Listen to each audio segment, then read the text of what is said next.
It seems like wherever we look, there is more bad news for the U.S. economy.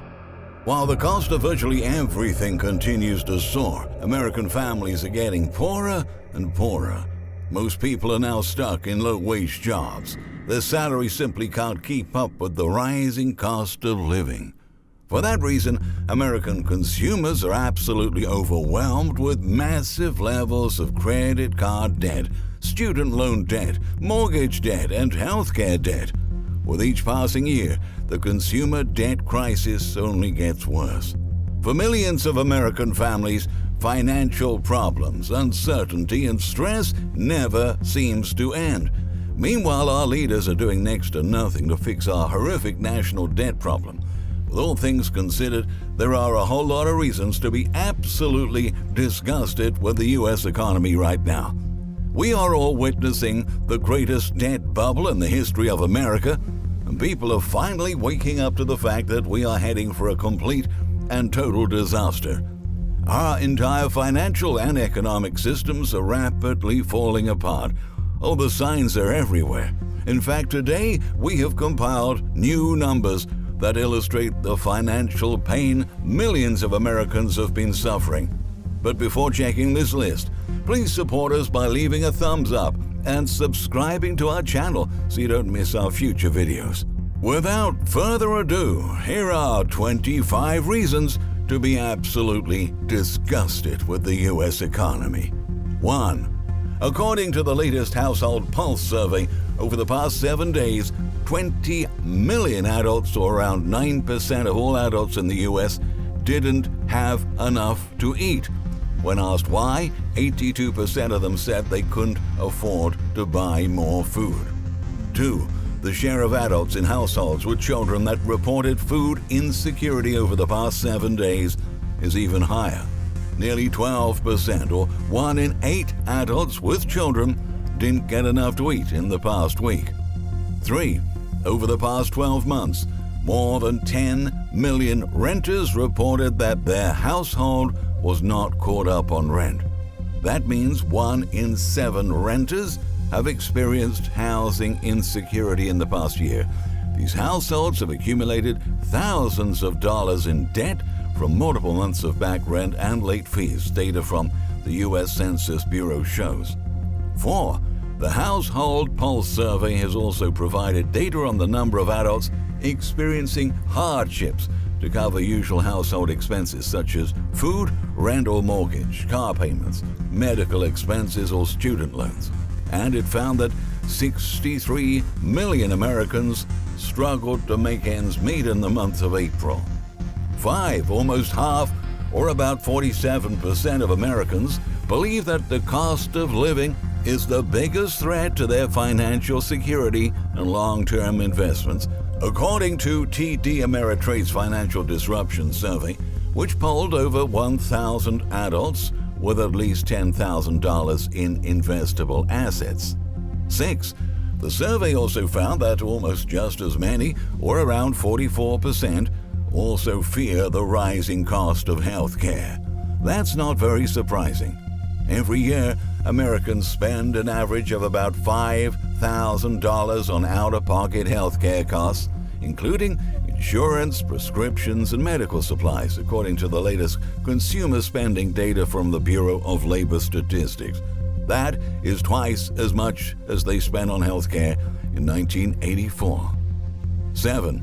It's estimated that 23.4 million Americans will be unable to afford the cost of living this summer, according to new analysis from NEF. This means that 23.4 million people will have monthly incomes equal to or below $1,100 this summer. 8. Before the health crisis burst in America, middle-class families received an average market income of $52,200 from wages, investments, retirement, and more. That figure is $2,600 lower than in the year 2000. By contrast, last year, over 25% of middle-class families received an average of $20,700 in government assistance from programs like Medicare, Social Security, and food stamps. That's $8,300 more than in 2000. Since 1990, middle-class wealth has increased by 82.1%. However, middle-class families went from owning 12.2% of the total national wealth in 1990 down to 7.2% in 2021. Over the same period, the wealth of the top 1% increased 379.9%, and their share of the total wealth increased from 17.1% to 26.9%. 10. As working conditions continue to deteriorate, more and more Americans are simply quitting their jobs. In the last quarter of 2021, the non-farm employee quits rate hit a 20-year high when 3% of employees quit their jobs. The leisure and hospitality and retail trade sectors had 2021's highest quits rate of 5.5% and 4.2% respectively. 11.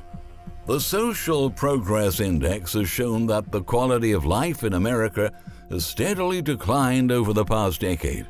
The index, which is considered the most comprehensive measure of a country's social and environmental performance independent of economic factors, determined that out of 163 countries, the United States saw the largest reduction in terms of the overall score. In 2012, the U.S. ranked 16 in terms of quality of life. Right now, the U.S. is in the 28th position, marking a 12-spot drop over the past 10 years. Most countries tend to move forward, says Michael Green, Chief Executive Officer of the Social Progress Imperative.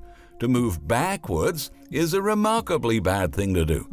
The fact that the U.S. is in the negative space is deeply worrying. 12. The University of Michigan's gauge of consumer sentiment dropped to 59.1 in May from a final April reading of 65.2, hitting its lowest level in more than 10 years. Economists were expecting a print of 64.1, according to a Wall Street Journal poll. The decline in consumer sentiment from April was broad-based and visible across income, age, education, geography, and political affiliation, according to Joanne Su, director of the survey. 13. On top of that, consumers' assessment of their current financial situation relative to a year ago is at its lowest reading since 2013, with 36% of consumers attributing their negative assessment to soaring living expenses.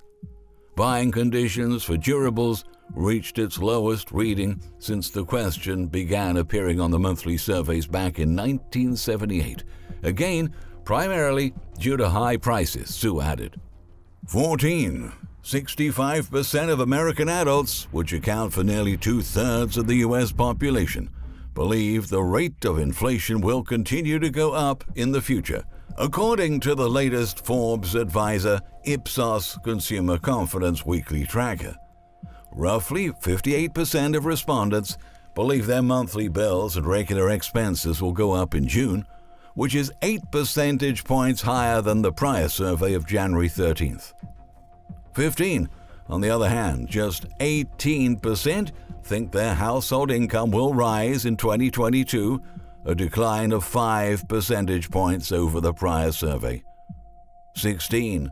Nearly 8 in 10 Americans, or 78%, expect their bills to go up, including 50% who anticipate they will increase, quote, a lot, unquote, according to a new Gallup survey. 17. At the same time, 30% of Americans are already bracing for a major stock market crash in 2022. 18. A separate Gallup survey found that over the past 6 months, two-thirds of U.S. adults with an annual household income of less than $40,000 have experienced financial hardship, with 20% describing it as severe. Amongst middle and upper-income Americans, 56% and 32% respectively have reported financial hardships in the past 2 quarters. 19. Surging inflation is still weighing heavily on U.S. small businesses, with 40% of them planning to increase prices by 10% or more to offset their rising expenses in the next month, according to the National Federation of Independent Business.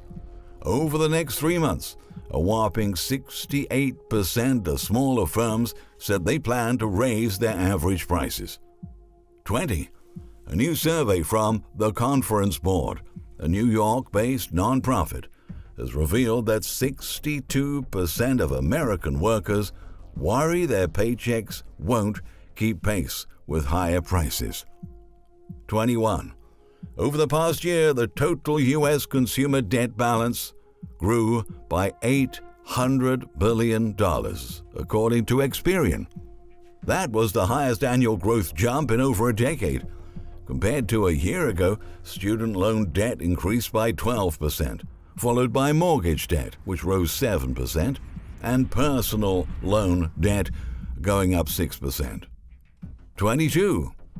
Debt-to-income ratio is a key indicator of financial health. It's determined by taking your monthly expenditures and dividing that number by your monthly income. Now, while the median household income hit $79,900 in 2021, the typical American household now carries an average debt of $145,000. In 2000, the median debt was only $50,971, according to the U.S. Department of Housing and Urban Development. 23.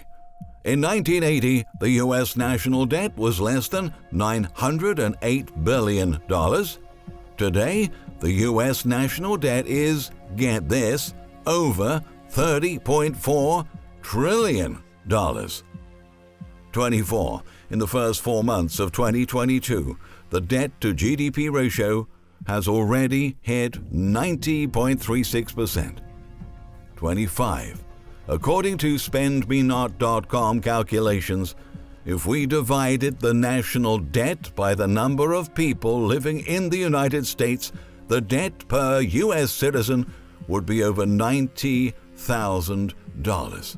That also amounts to over $250,000 per household.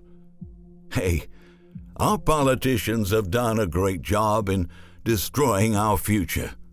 They've let millions of middle-class jobs get shipped overseas, and now most of the U.S. population has been left with low-paying jobs that don't allow workers to make ends meet. They have enabled inflation growth, while our buying power continued to shrink. They pushed the national debt over the $30 trillion mark. They've inflated bubbles in financial markets and all across the economy. They took the greatest economy in the history of the world and completely wrecked it. How in the world are we going to explain this to our children and our grandchildren? Given the dire state of our nation, it's understandable why so many Americans are absolutely disgusted with the U.S. economy right now.